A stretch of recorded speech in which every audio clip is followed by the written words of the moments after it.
Okay, so we're going to now move to Tamanda Godson from Tanzania. She's a feminist scholar and writer. And welcome, thank you so much for coming. Tamanda has signed the Declaration on Women's Sex-Based Rights. So my first question for you, Tamanda, is how did you become interested in women's rights, and why did you sign the Women's Human Rights Campaign Declaration? I've always been interested in women's rights. I grew up in a misogynistic community, so I was always aware that women weren't treated fairly. But I guess I can say I learned about feminism as a political movement while I was still in high school. I remember looking for a book to read in the school library and came across a book by Alice Walker. I didn't know who she was. I was just stunned to see a book written by a Black woman at the time. I remember her picture was on the back of the book. And as I took it home and read it from cover to cover, I decided to Google her. And once I did Google her, it came up, I came to find the word feminism and womanism, what they were, and that these were all viable political movements, and that women, and they were basically set up for women's rights. So I signed the declaration because the conversation is being had in some parts of the world, and it's slowly finding its way into the Tanzanian consciousness. Women here are still struggling to maintain our rights as it is. So with the erosion of sex-based rights happening in other parts of the world, in my mind, I can see it coming here pretty soon because the discussion is already there. So I just figured signing the declaration would be a good move forward into protecting those sex-based rights. What affects Tanzanian women's lives in general? Well, like most places in the world, I think economics is the most important thing. Tanzania is a low-income country with nearly half its population living in poverty. The face of poverty in Africa, not just Tanzania, is a woman. Women historically have been barred from fully participating on platforms that aid people out of poverty. There's still a very strong belief that men are providers and they single-handedly should be responsible for the sustenance of the family. The mindset is slowly changing here in the cities, but it's still prevalent in rural areas. Work and money is gendered, with men encouraged to go for highly skilled, high-earning jobs, while women are encouraged to go for the opposite. It is fairly common for men in rural areas to actively sabotage women in business in an attempt to keep social cohesion. Land is very important to the Tanzanian people because most of us are farmers. Both men and women alike till the land, but land is mostly owned by men.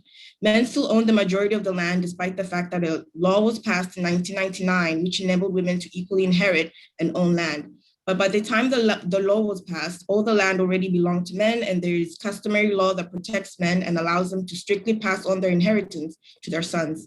In some cases, women do inherit land from their fathers, but then are stripped of the land by their brothers and uncles. It's even worse for wives. Once your spouse passes on, she and her children are often kicked out of the marital home she shared with her husband by her late husband's extended family. The land belongs to men, women belong to men. So if you don't have a man in Tanzania, you're basically considered a destitute woman.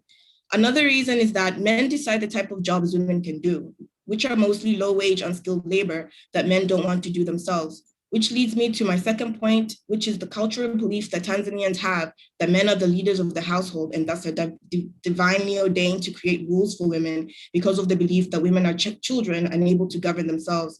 This belief is strongly rooted in religion, with people quoting the Bible or Quran as a reference as to why women cannot govern themselves.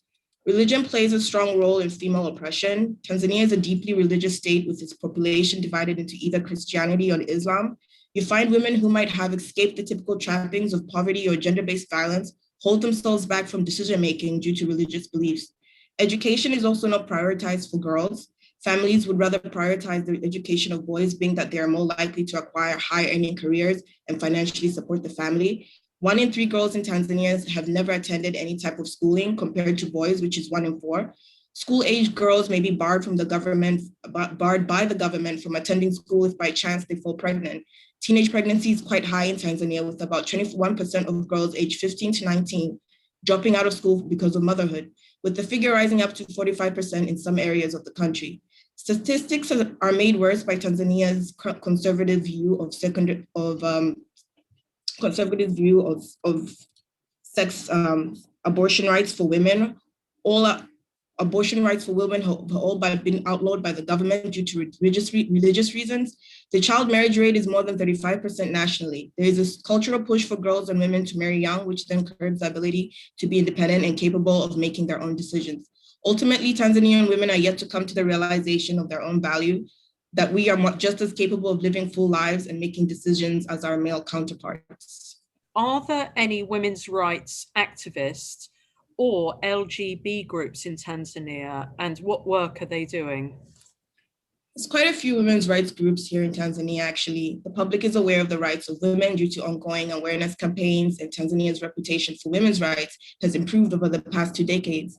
Girls are 40% more likely to be educated, at least at the primary level today, than they were 20 years ago. There's also a significant rise in women's economic status and women-owned businesses. Our current president is a woman, though she wasn't actually voted in. And I can confidently say that the successes women have had has been due to ongoing campaigns by the various women's groups. A well-known agency here called Msichana Initiative was able to get the government to set the legal age of marital consent at 18 in 2016. Before this, there was no age of consent, and as a result, 3 in every 10 girls would be married off before the age of 18. The initiative's main work is to help protect girls from child marriage and assist young girls in getting an education. They routinely do awareness drives to areas that are most affected by child marriage and try to educate girls and their families on the dangers of child marriage. We have seen a significant decrease of child marriages since the law was changed in 2016. Female genital mutilation was a practice deeply entrenched in Tanzanian culture, but it is also one of the main misogynistic cultural practices that the government, together with women's rights media groups, worked hard to eradicate. It has taken at least 2 decades worth of media campaigning to successfully change cultural views on FGM. The rate of FGM has gone down from 18 to about 10% since 1998 when it was criminalized. I personally remember being in school and having talks about what to do if you find yourself in a threatening situation linked to FGM. Girls are aware of it being a criminal act and are encouraged to report abuses if they see it happening. We also have a few legal groups who offer their services to the public pro bono in an effort to combat injustice. Most women in Tanzania do not have a working knowledge of how law and enforcement works, let alone the finances it takes to take a case to court. Women are groomed into believing that when something criminal is done to them or against them, it's simply the plight of women and it can go no further. These legal groups, such as the Tanzanian Women's Lawyer Association, are responsible for getting women the assistance they need when dealing with cases that affect us as a demographic. Their main efforts is to assist women with land and property rights, domestic violence, rape, and child support cases. The LGBT community is under threat in Tanzania. Whatever presence it had in terms of advocacy has been more or less eradicated in the past 5 years. The government began an anti-LGBT campaign around 2017, where it denounced gay rights, despite the fact Tanzania is a member and subscriber of the United Nations Human Rights Declaration. The government does not comply with its international human rights obligations and provides no protection against discrimination on the basis of sexual orientation and gender identity.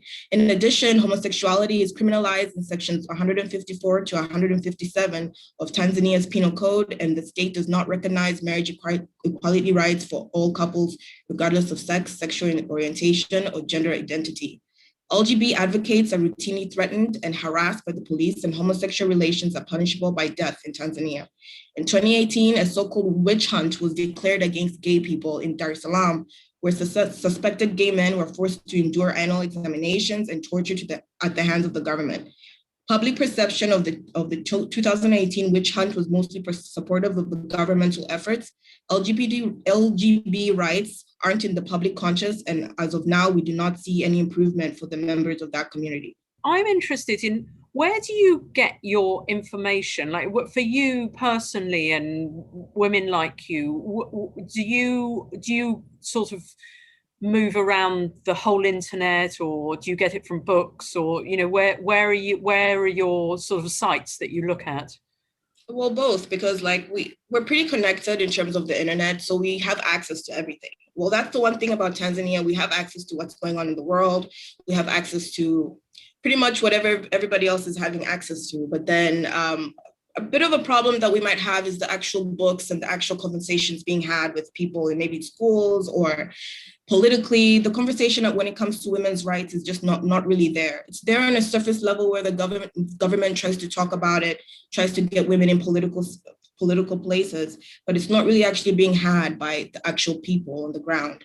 Do you know if the laws, do you know if there are any transgender identity laws in your country, or is it, because we have in lots of European countries, the governments are trying to change the law to say if you have a gender identity, you can say legally you are the opposite sex. Is that happening in Tanzania? No, not at all. I remember there was a time where the government was being pressured by foreign bodies to kind of make it a law in some ways within our constitution. But the government, like, it's part of the reason why they kind of shut down LGBT rights as well, because this whole transgender thing was coming in, and they just kind of felt like it was maybe a little too much. And then that's when the laws kind of just completely shut down the transgender talk. But then because of that, they also kind of made it law that, LGBT people cannot have any rights in Tanzania as well. So no, we don't have that right now.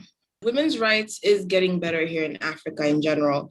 It's just moving at a very slow pace. And each country, depending on its own laws and its own history, is making different strides with it. At this point, I can say that when it comes to basic things like, owning property and owning, being able to get an education, women making her own decisions, most African women are able to do that.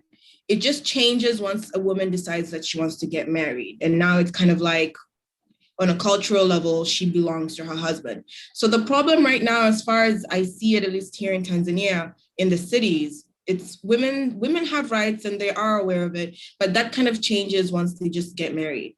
So, the idea of women's rights once she's married is more relevant for us now here in Tanzania in the cities.